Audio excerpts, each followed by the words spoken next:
Hello, all you tiny, beautiful people out there. My name's Fynn, and today we're talking about my 10 favorite games of all time. There will be a couple rants throughout this, so try to ignore that, but let's just dive right into it, shall we? Game number 10, Super Mario Bros. 3 for the Super Nintendo. Now, unless I'm mistaken, Super Mario Bros. 3 was the first video game I ever played. My family had a Super Nintendo, and we had a couple games at it, and the games that I can, remember playing are Punch-Out!, Donkey Kong Country, and Mario 3. I played them a lot, however, the one I played the most was Super Mario 3. Damn, quit closing, I need you. You're my notes app. Me and my uncle played so much Mario 3 that the Dark World, close to the end of the game, one of the screens was burnt in. Like it was burnt on the screen. So, we played that a little bit. I played that game so much that when I first started seeing the theories of it being a play or a show or whatever, that really impacted me and is probably what originally pushed me to be a theater kid. Which is crazy for how many years of my life that was 3, maybe 4 years of my life that would have been. So that's kind of crazy. Overall, that game meant so much to me, and I would kind of love to play it again. Currently, I don't have a way to. Maybe at some big milestone, we'll do a thing where I have to on stream play through the whole thing or whatever. I think that could be a fun little thing to do. I don't know for sure though. That's just a little thing that maybe could happen. That game heavily affected what I would like in video games going forward, because even as of the past couple years, I love Nintendo. I appreciate Nintendo and I love Mario. I don't think I've ever had that sort of love, that same love towards another game or anything. Mario Galaxy is great. Mario Odyssey's great. Played the fuck out of the Mario Party games, Mario Tennis, all that shit, Mario Golf, Super Mario Bros. New Super Mario Bros. Super Mario Bros. For the DS. I played a lot of Mario.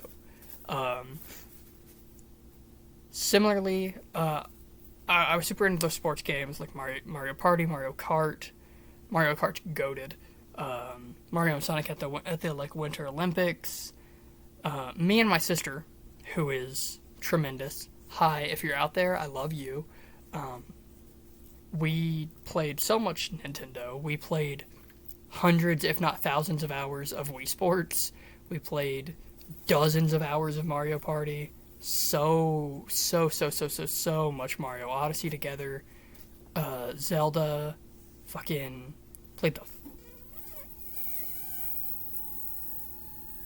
fuck out of Mario Party 4, I want to say. I don't know. We had so many interactions that were based around Nintendo.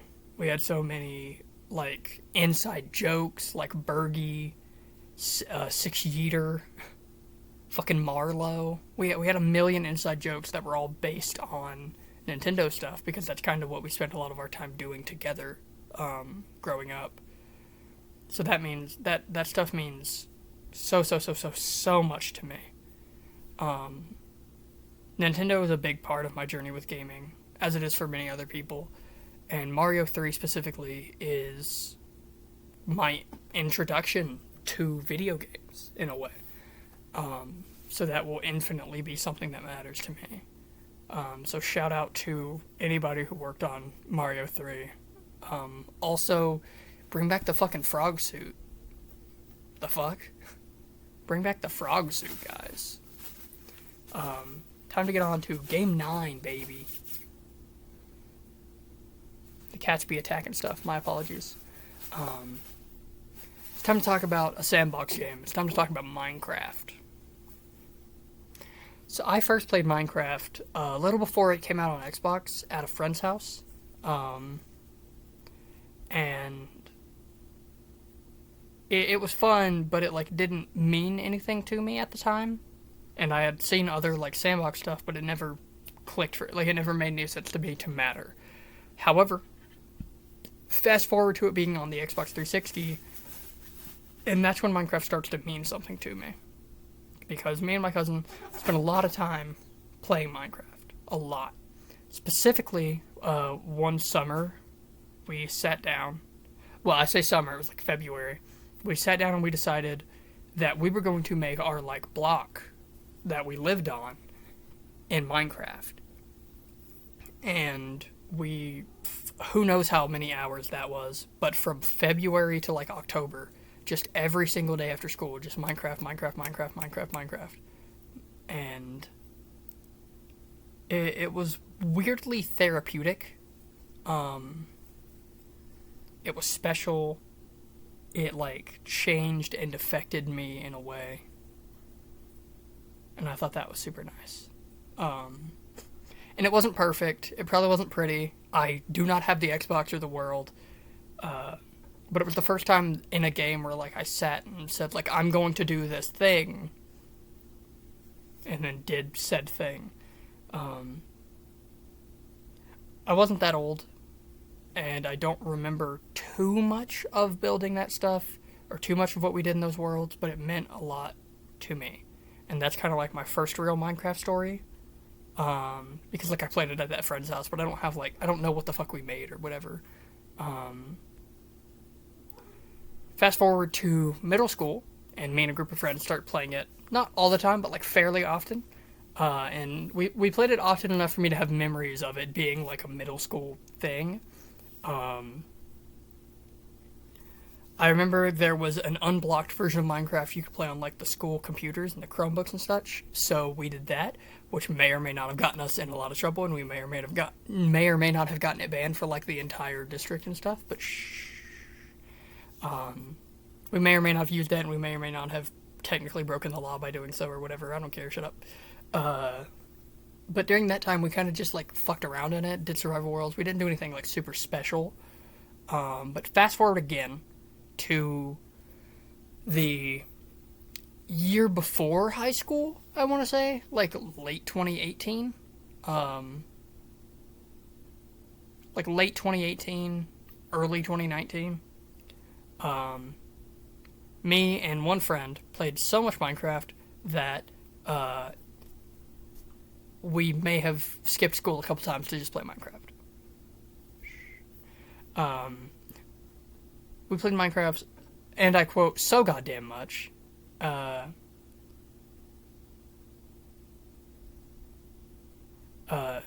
we played it a lot, and then moving into 2019, we were still playing it a lot. However, that's when it started to take off again, because Minecraft started to be cool again. Like, YouTube was all Minecraft, Twitch was Minecraft, Twitter was Minecraft, Instagram was Minecraft. All of it was Minecraft. PewDiePie was doing Minecraft. Everybody was doing Minecraft again. And that's cool. And that was super fun as, like, a thing, because we were doing that, and then it took off that other people were doing it again, which made us feel like, at the time, we were like, what the fuck? Now it's cool, or whatever. Looking back, I don't give a fuck. Teenagers be stupid. But at that point, everything was Minecraft, and that's super funny. Minecraft got popular again, and I kind of honed in on it and put the most hours into the game. I spent like 1,200 hours in it after 2019. If you add the years before that, it's probably closer to like 1,500 hours, maybe towards 2,000. I don't think so. But from 2019 to now, I've put like 1,200 hours into Minecraft. I love Minecraft. I wish Minecraft YouTubers survived. I wish they didn't all die in a house fire. I have plenty more memories with Minecraft. This isn't a Minecraft video. Minecraft is also super important to me because the first YouTube channel I made back in 2012 with two friends was a Minecraft channel. We did parodies where one of my buddies animated, one of my buddies wrote music, and then I sung it. Luckily for me, that channel's gone. copyright probably. I don't know. I don't have like the information to log in anyway, but that channel is gone, which is good for me. Um, oh my, I'm yawning. Um, Minecraft is a game that you can play with pretty much anybody. You can play it with somebody you've never met before. You can play it with a random. You can play it with your partner. You can play it with your best friend. You can play it with your roommate. You can play it with your family. Minecraft is a game that can infinitely be enjoyed by pretty much anybody, and I think that's fucking beautiful. Game number 8. WWE 2K19. 2K19 was the first video game that I purchased after getting a PS4, because I had my PS4 forever. I had it since like 14, 15, something like that. However, I just kind of played online games that were free, or like it came with Uncharted 4, so I played that a lot, but I didn't have games bought for it until I got 2K19. And I had played a lot of wrestling games, but I had never owned my own. So in December of 2018, I was given a small sum of money for Christmas, and I spent all of it on 2K19. I got the game and immediately played so much of it that my brain kind of autocorrected to those controls for a while. So like anytime I played any video game, those were like on my mind, which is kind of funky. I played through the story mode for Daniel Bryan like 7 different times. I don't know why, but I did. I played through My Career about 15 times, and it's probably doubled that since then, because that was just before 2K20 came out. I unlocked everything you could in the game on 3 separate accounts. I forced pretty much anyone who came visit me, whether it be friends, family, whatever, anybody who came to see me, played that game with me. It was like a requirement. You have to play 2K19 with me. And I just wanted to play it all day, every day, and I kind of did. Similarly, I based much of my spare time around the game. I'd be making like shorts and stuff at the time. Well, they weren't shorts yet. I don't think shorts were a thing yet. I was making like short videos at the time, and while making those, I was playing, or while on the phone with my girlfriend at the time, I was playing. Whatever it was, I was playing that game. For the short period I had a PS5, it said that I had 2170 hours, I believe was the number that I can remember in that game, which is like 80 days or something. I played a lot of that fucking game. I made so many creator wrestlers in that game that I had to have 2 different accounts to hold them all. I filled up one account and then got most of the way through another. I made so many characters. I downloaded probably 40, but I made like all of the rest. I remember I made Thanos, which I thought was cool. I made Doom Guy. I had like a phase where I made like All Might and shit. Made a bunch of Spider-Man characters. I did a lot with the creator wrestler stuff. The creation suite in that game, not very good, but I did a lot with it. I did a universe mode in the game that pushed all the way to the year 2250. That is not an over-exaggeration. Every day I would do, like, as much of it as I could of the universe mode. Like, I remember one day I, like, hunkered down really, and I didn't play any or watch any, I just kind of, like, skipped over all the matches, which I didn't do often, but that time I did that. Like, typically I'd pick, like, a match to watch, but this time I just kept skipping, and I skipped, like, I think 2 years? Like, I looked at all the pay-per-views and stuff, but, like, I just skipped 2 years. In that universe mode, the former Walter, now Gunther, had a reign that was 10,000 days long, alongside my creator wrestler, who had a United States title reign of, like, 4,000 or something. And then I think all the rest of the reigns were fairly normal. There was just a lot of them. You cats are stupid. I love you so much. Long story short, I played the fuck out of that game. And then when I eventually got 2K20, I played through the story mode. I played through My Career. I played pretty much as I could without throwing up. The game fucking sucked. And because that game sucked, I went back to 2K19 and played the fuck out of it. So that's why I played so much of that game. And then I forced other people to play the game first. Because I wanted to, like, see how they would play it, see what they would do, like, character-wise. I wanted to see many people play through the story mode, so I watched a lot of YouTubers do that, such as CM Pulse, Brandon Does Everything, Phoenix Nitro, Aaron Matthews, Just watching people play through that story mode made me happy. Um, yeah, I forced the homies to play it and shit. I mean, even last year, I forced Amidon to play it. Um,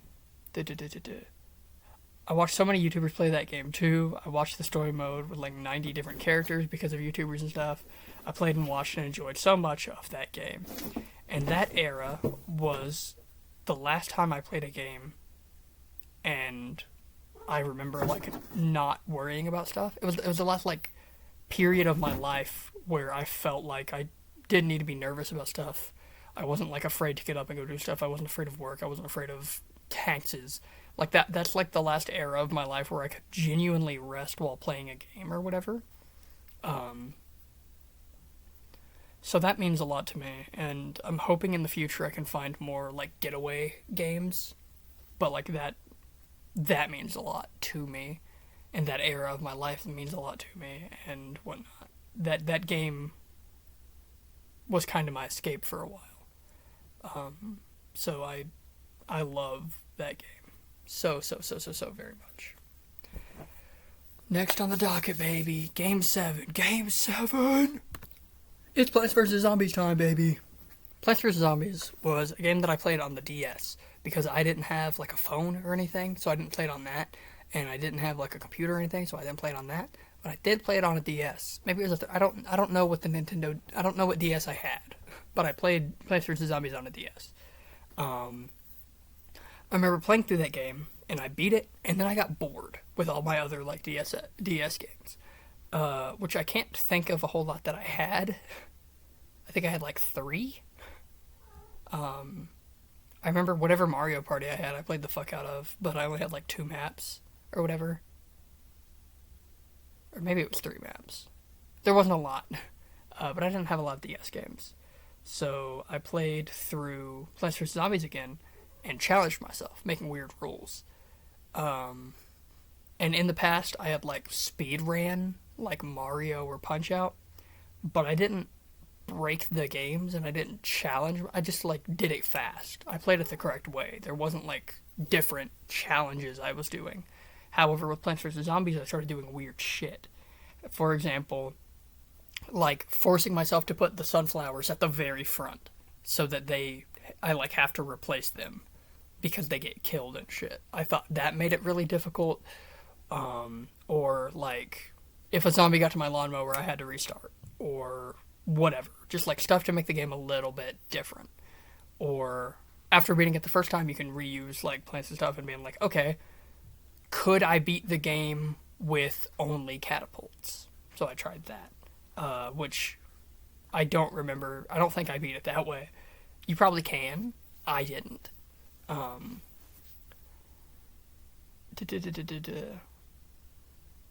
just messing up the game, and it was kind of the first game where I learned how to do the challenges and stuff, and use the capabilities of the game to make a challenge. And it's not like naturally set up for you.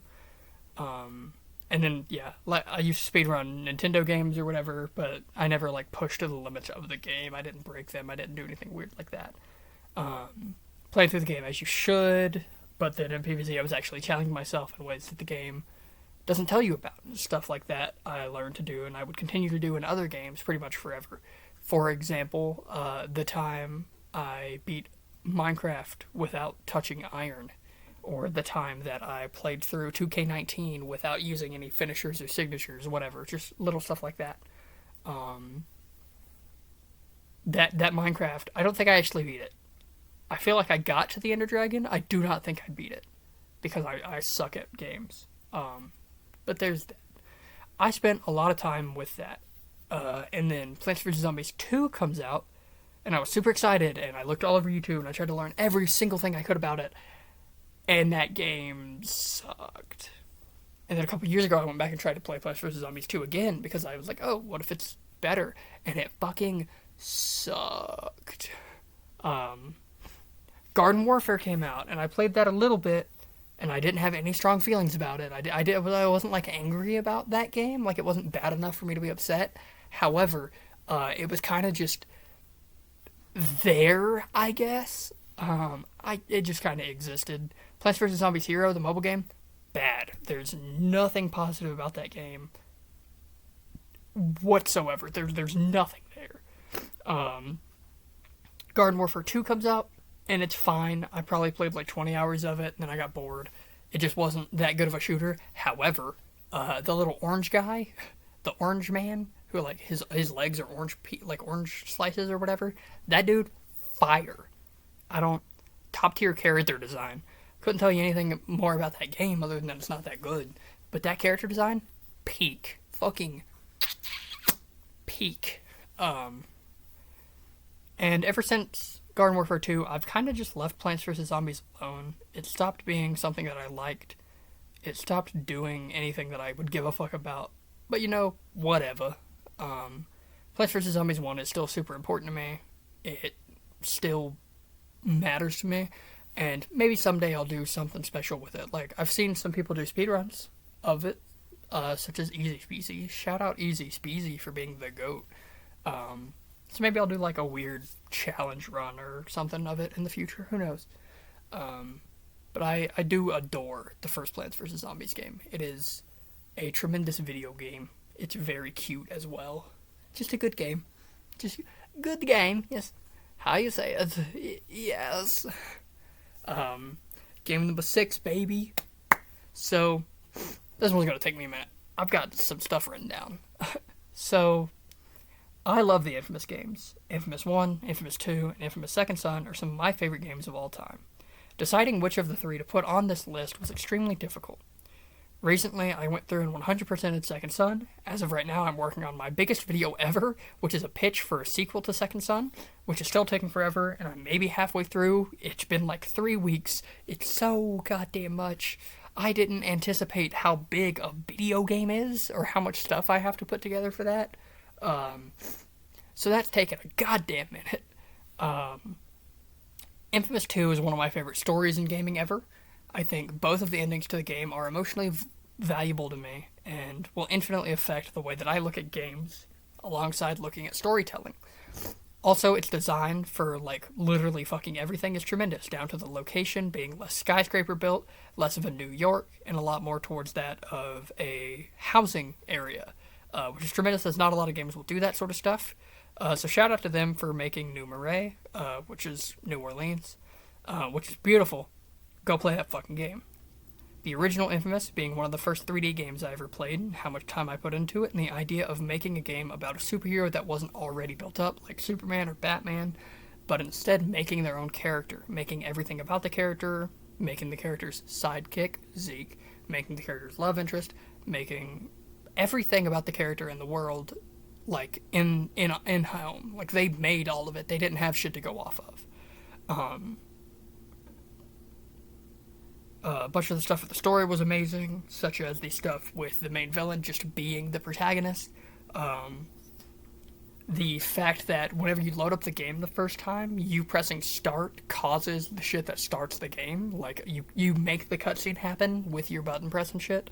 Like, you press a button, explosion happens. And I thought that was super cool. I hold that super dear, and I hope to see more stuff like that in gaming.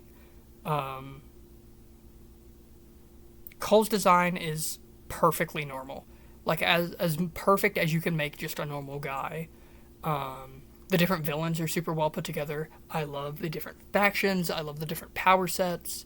I love pretty much everything about that game is perfection. Cole becoming super gross if you went evil.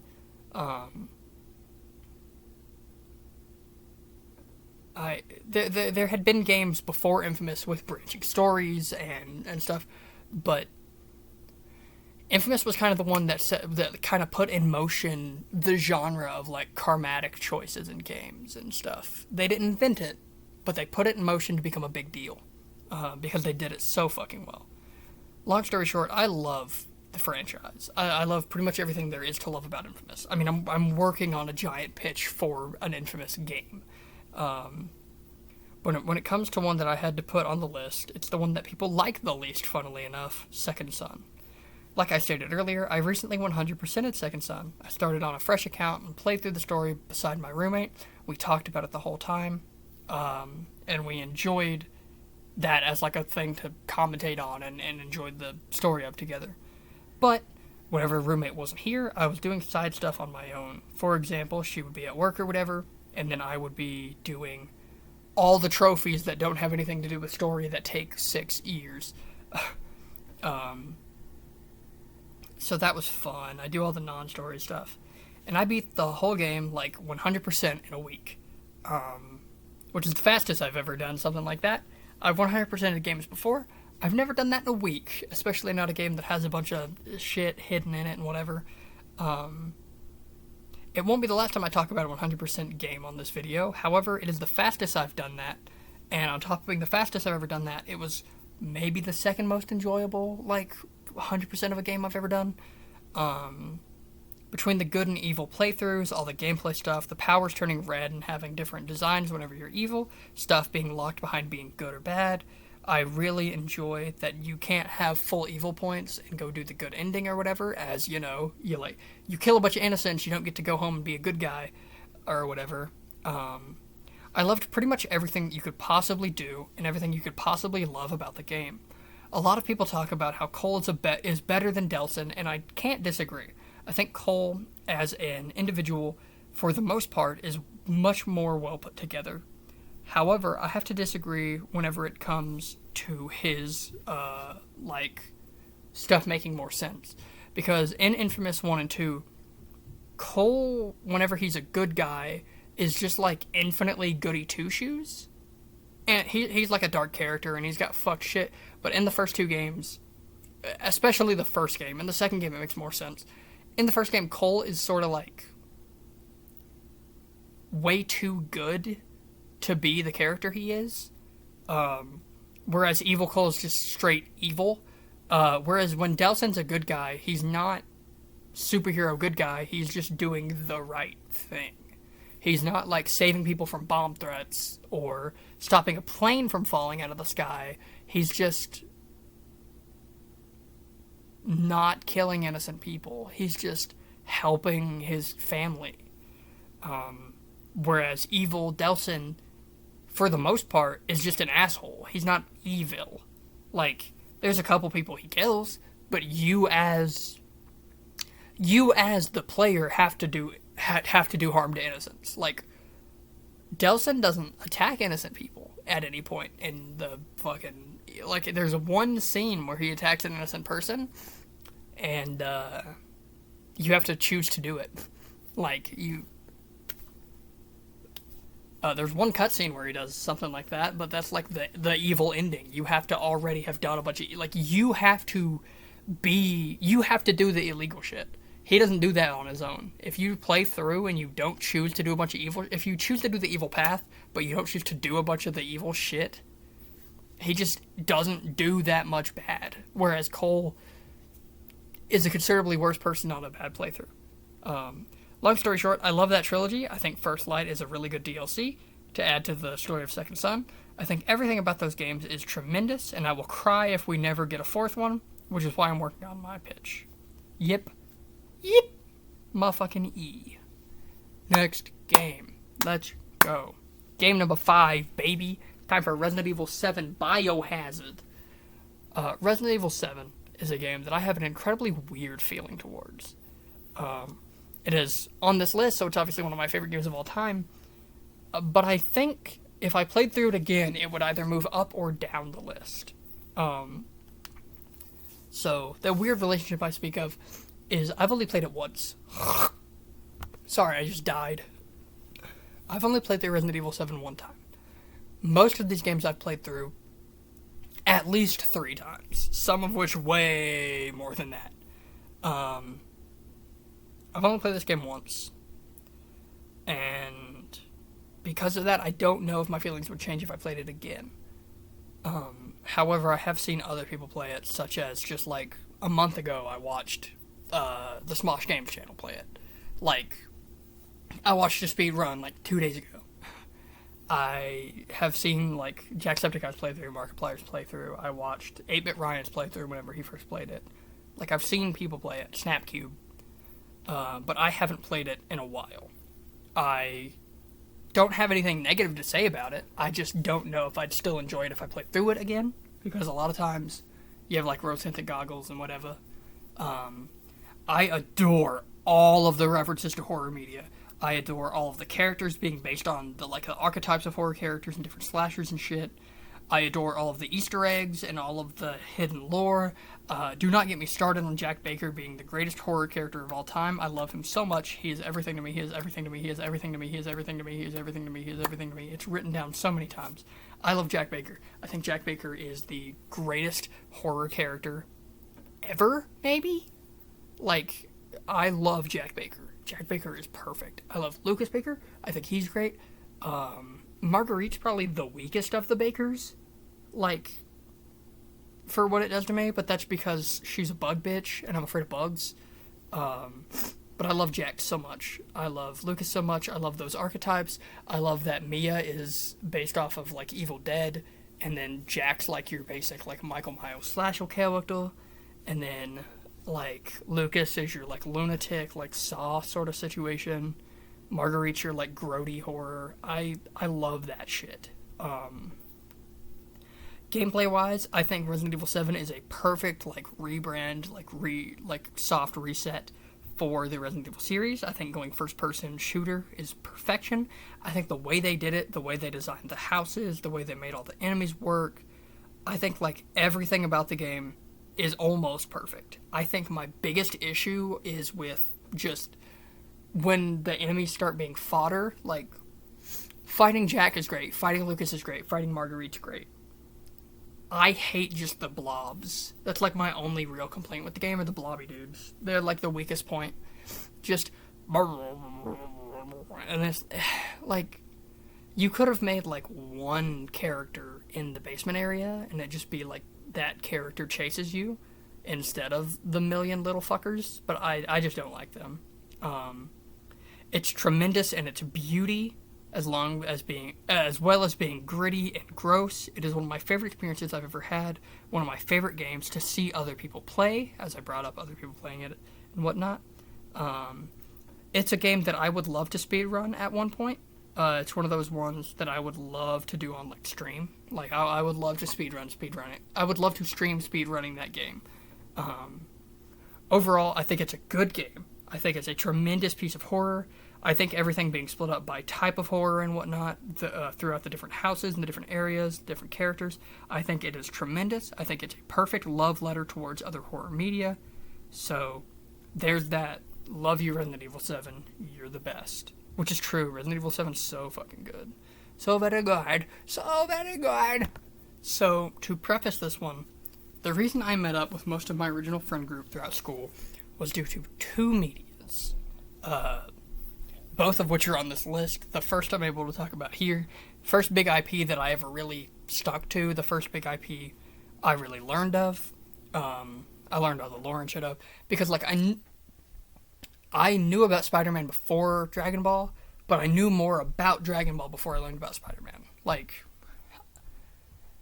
I knew about Spider-Man from beginning, and then, like, I start learning about Dragon Ball. I learn more about Dragon Ball, even though I like Spider-Man more. And these days I know more about Spider-Man. But, like, Dragon Ball was the first thing I learned, like, everything about. So there's that. Through tapes, DVDs, Saturday morning cartoons, whatever. I consumed so much Dragon Ball content in my life. I played through the Legacy of Goku stuff. Whenever I was little, I played Budokai Tenkaichi 3. I played the 3 Budokai games. I played the really bad Battle of Gods game. Pretty much anything I can get my hands on. And infinitely watching through DBZ. Oh my god, infinitely. Alongside DBZ Abridged. Speaking of sagas, Dragon Ball Sagas is a horrible video game, in a good way. But in 2015, I played Dragon Ball Xenoverse 1, and I spent all of my time on it. I also played a fuckload of the Raging Blast games, but they aren't that good. In 2015, I played Dragon Ball Xenoverse 1 and spent all of my time on it. Beat the game as fast as I could with my weird school schedule, and all that and all that garbo. 1 second, I'm dying. I then figured out how to build characters in games like that, and slowly figured out how to work that sort of game, and I beat all the mission stuff, and that was great. It's super fun. However, that game had a lot of issues, and I mean like a fucking lot. It just wasn't a good video game. As much as I have good memories of it and I love it and everything, not a good game. It was fun, and it might be in my top 20 games, definitely 50, not 10. However, its sequel, Xenoverse 2, takes this number 4 spot on this list. I have hundreds, probably thousands of hours at this point in that game. I have beaten it with every possible like character. I've beaten it with every type of like build you can do. I've beaten it without a build, without a transformation, without any points, whatever. I've beaten it without doing any extra moves. I've beaten it with only light attacks, only heavy attacks. I've beaten the story mode with only ki blasts. Not like a Kamehameha, just like a little... It took forever, and it does no damage, but I've done it. Long story short, I played a lot of this fucking game. So very much. One of my favorite YouTubers of all time, C-Reacts, not only brought my love for the game back up, but also changed the way that I looked at it, especially in his series about his Namek build in the character Kemon. Kemon. It really affected the way that I played the game, because he played through the game only allowed to use stuff from Planet Namek, which is like a very small portion of the game. And then I was super into that, and I was like, oh, huh. So then I started doing weird challenges and shit. One of the runs that I did was a human run, where all I could do was punch, kick, like basic attacks, and then I couldn't do moves unless they were like an object. For example, using Goku's power pole or Jaco's gun. I could do that, but I couldn't use a ki blast. I couldn't use an attack that was like a kick, unless it was like in the basic combo. And whatever. And it was super challenging because my goal was to beat every parallel quest with that character who couldn't use stuff. And the only like help I could bring was Hercule, which I thought I'd typically bring Hercule anyway because I love him and I love listening to him in the corner getting his ass beat. That was always fun. I did multiple things similar to that. Gameplay is just different. Forcing other people to play the game, watching YouTubers play it. And it is one of the most stupid, broken, oversaturated, weirdly fucked up games ever. And I love it so very much. And then a small shout out to some of the people who made me love that game the most. People who I got to see do things in it before I did, such as C-Reacts, Pungence, formerly Kagi Films, currently Sayu, also big voice actor. Hi. Hello, Alejandro. You're beautiful in my childhood, and I love you. But yeah, Xenoverse 2 means a lot to me. So yeah, there's that. There's that. It's time to talk about one of the most emotional experiences of my life. In 2012, a video game came out that I played on a tablet, but I only got to play 1/5 of the game. I only got to play this first episode, and I started looking on YouTube, where I then found PewDiePie. He played the game, and then I also saw another YouTuber play the game, who we will not be naming him, as stupid, cheating, predator motherfucker doesn't deserve to be named. And fuck that guy, basically. And long story short, I stuck myself to that and started learning everything I could about this game, and that's how I came across Telltale, specifically their series The Walking Dead Season 1. I have played through all 4 seasons of The Walking Dead game.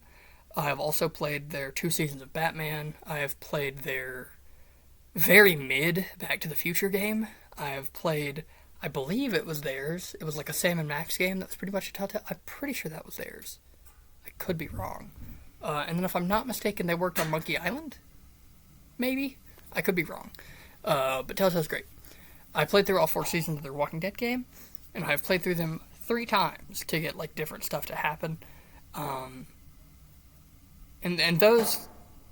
Playing those games is weird because the gameplay is not why it's on this list. When I first watched PewDiePie play through that game, because he was the first person I saw play through it, I cried. Not like one tear at the end of like a fucking action movie. I sobbed for that game. When Lee first gets bit in episode 4, I cry every single time. When Lee dies, I cry every single fucking time. I cried, I sobbed, and when the first time I ever saw that series end with his death, I didn't touch. Didn't watch YouTube for a while. I took a minute to not watch YouTube because I was so incredibly distraught. When Lee was bitten, I cried. When Lee died, I cried. And then when the credits rolled, I cried again. And then when I thought Kenny had died, I was broken, as he was like my favorite not main character. Moving over to season 2, it was beautiful and I loved it, and I loved seeing Kenny again, and Luke being one of my favorite additions to the cast ever. I loved that game. Season 3 gets a lot of flack, but I enjoyed it and had a lot of fun with it, and I enjoy Javi and I enjoy everything to do with that family. Season 4 made me cry like a banshee, but none of that ever came close to how I felt about Season 1. None of that ever affected me as much, and none of that's ever really changed me the way that first one did. Season 1 not only changed my opinions on that, but it changed how I view games. It changed how I viewed stories and how I treat and care for people. Lee and Season 1 kind of taught me that video games could matter. Video games could have a story that genuinely changes who you are and how you view the world, because that game changed everything about me that a game possibly covered. Anything a game could change about you, that game changed about me. Tremendous shout out to Telltale. Tremendous shout out to every actor involved. Shout out to Skybound for giving us the final season. And then shout out to any of the YouTubers I've watched play it, like 8-Bit Ryan, Berlazy, for the last 3 seasons, Jacksepticeye, PewDiePie. Just shout out to all of those guys. Swing Point, if anybody. But yeah, shouts out to those guys for giving me the opportunity to view those. It's time for a game that sounds a little bit like a shitpost, but it's really up there and it's genuinely super important to me. It's time to talk about Five Nights at Freddy's. FNAF changed me. Five Nights at Freddy's was that other game that changed who I am and changed my friend groups and really introduced me to the people that I would grow alongside for pretty much all of my adolescence. Five Nights at Freddy's is what really brought me to the friends that I had in middle school. And in high school, it is really what introduced me to the people that would be like-minded and would push me to be a better person and to change myself.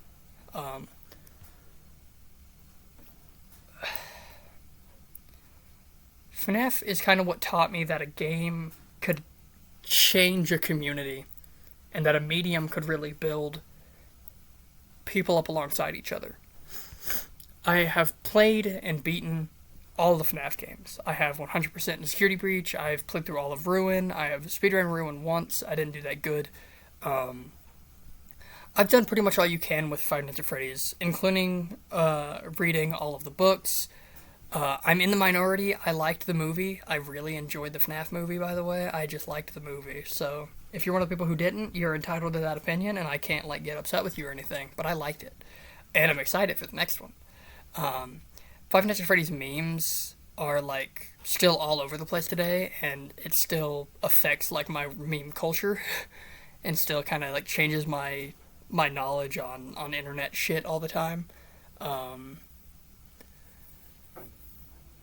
I still watch a lot of FNAF YouTubers, Fusion Z Gamer, Daco, the Ryans, 8-Bit Ryan and Baz. I cried whenever they stopped making videos together, you know. When 8-Bit Ryan and Bazamaland stopped doing the 8-Bit Gaming channel, I cried. I cried.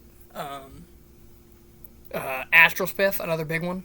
Big speedrun guy. I love Astral Spiff. He's tremendous. He's one of my favorite creators on the platform, and I like to watch him anytime I fucking can. That guy's tremendous. Five Nights at Freddy's still impacts my meme culture. It has changed the way I look at horror media. It has pushed me to interact with people differently in my life. It has changed my styling of music I listen to. It has changed the art that I look at. It has affected my relationship with so many people, romantic, platonic, people who I've been friends with, people who have been part of my family. Like, it has changed so much of my life. I don't have too much to say about Five Nights at Freddy's that there isn't to say all that I haven't already said in a former video, or that other creators have already said all over the internet. So to end this segment of the video, all I really need to say is thank you, Scott Cawthon. Thank you so much for being such a tremendously large part of my childhood, for being such a big part of my adulthood. Thank you for making the things you made, and thank you for giving me and anybody else who's been affected by it the tremendous opportunity to grow alongside it and to grow alongside each other. Thank you so very much. And the next video? What the hell? The next game is my favorite video game of all time. I hold above pretty much any game. It is the thing that I think other games should strive for, and it is the thing that I use as a measuring stick for how much I enjoy video games. Marvel Spider-Man for the PS4 has everything, from gameplay to acting to the story to the side content to the DLCs to the graphics to all the Easter eggs, the lore, the implications, all of the characters. It is perfect. I'm a big superhero nerd. I'm a big superhero nerd, and I don't know if you guys could tell from the 97 superhero videos that I've made over the past year. My favorite is Peter Parker as Spider-Man. My second favorite is also a Spider-Man, who may or may not be in this game, but we'll get to that later.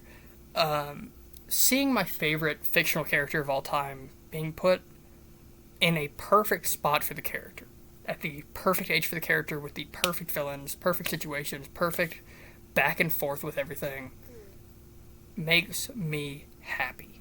It makes me feel so very good. The world and everything in it is amazing. The villains all come together well. Everything is tremendous in this game. Gameplay-wise, it has my favorite movement mechanic in any game ever. It has amazing fighting and amazing movement capabilities throughout the fights. It has some of the best movement from place to place between missions that doesn't make you feel like bored, because you don't feel like, oh, I have to go all the way over here for this mission. You have fun getting there. Alongside that, it has really good in-between missions, and it forces you to use the city to your advantage in fights. It forces you to learn where things are in a way that doesn't feel like a force. It makes you feel happy. Has some of the most fun side missions in anything ever, alongside just being a well-put-together video game, and a beautiful game at that. The story of the game is everything to me. From the opening mission with Fisk and Fisk Tower, to the final mission with Doc Ock, everything is perfect, and there's not a single moment that I hate going through in a playthrough. There's not a single story mission that upsets me. There's nothing I ever want to skip over when I replay this game. It is perfect. It makes me so incredibly happy that it's gotten its flowers and had its sequels and it's made its money, and all the people in it have been given the props that they deserve. All of that makes me super happy. At the end of the first game, the death vamp made me cry harder than pretty much anything. I think the only time I've ever cried harder than that for a fictional character was Lee's death in Walking Dead. These characters, Peter, May, MJ, Miles, fucking Ock, all of them have meant so much to me for pretty much my entire life. Whenever I was a little baby, there was the Raimi trilogy, Spectacular Spider-Man, the 90s animated series, the 60s animated series, Ultimate Spider-Man show, the Aaron Webb movies, the MCU, comic books, video games. Shattered Dimensions is a banger. I'm surprised it wasn't on my top. It'd probably be like number 12, honestly, on my game list. Like, Spider-Man and the characters associated have been a part of my life for all of it. And they've meant everything to me for my whole life. And seeing them put in ways that I think are perfect for the characters, ways that are perfect for the stories being told, ways that are perfect for these actors, I think is super impactful to me and changes how I view not only the characters, but the people. These characters are put together so perfectly that other versions of the same characters piss me off because they're not as good. It could not be better, and it genuinely makes me feel something I don't often feel with any media. These games are so perfect, from the suit choices to the story to the acting. Just every little fucking thing is tremendous. Spider-Man Miles Morales was a very good video game, a tremendous show-off of what the PS5 could do, a tremendous continuation of the story set in the first game, alongside making the combat more interactive and more showy. Similarly, it made Miles feel special and different to Peter, which anytime you play a game with multiple characters or with a new character or whatever, you really want... You want them to feel different. You want them to be similar enough to both be usable by the same person, but different enough to not get boring. And they do that almost like... I can't think of anything that does it better than they did. Marvel Spider-Man 2, and then I have it labeled as Marvel Spider-Man 2, Two Spider-Mans, is, from what I've seen, what I've heard, and what I have learned of the game, is fucking perfection. I don't have a PS5, so I haven't been able to play that game yet. When I do, who knows, maybe it'll come onto this list. Who fucking knows? But from everything I've seen and heard, it is god tier, and I cannot wait to experience that myself. If you want a good in-depth review of that game, I would advise going to the channel TroyoBoyo17 and watching his video on it. It's like 2 hours, and it's really in-depth. So there's that. Marvel Spider-Man is my favorite game ever. It's a game I played all the way through the most. I have 100%ed it on 3 occasions. I'm currently on a fourth 100% of the game. I've also played through the story like 4 times that aren't 100% of the game. I love that fucking video game. Every single thing about that game is perfection. Anyone who disagrees is entitled to their opinion, but they're wrong. Marvel Spider-Man PS4 is the greatest video game of all time. It is my favorite story of all time. It's my favorite game. It is everything to me.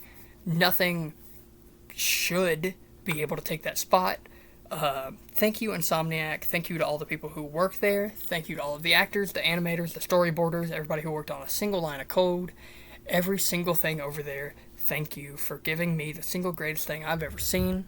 And a very special thank you to Yuri Lowenthal for giving one of the most amazing performances in gaming, movies, really media, period, whatever the fuck you want to label it under.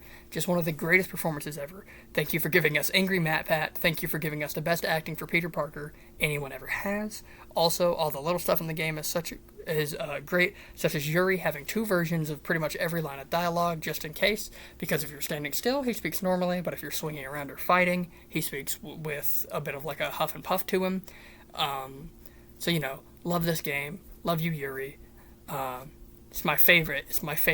This game is my favorite. Spider-Man is my favorite. That's written down. These games are my favorite. They're my favorite. These are my favorite. Spider-Man is my favorite. He's my favorite.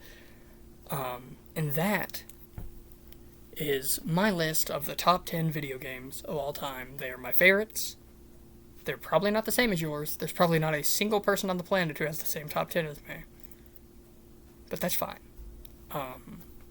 If you guys are this far in, comment your favorite game alongside commenting the game that I mentioned that you care about the most, or the one that you care about the least. Thank you guys so much for your time, and I will see all you dudes next time.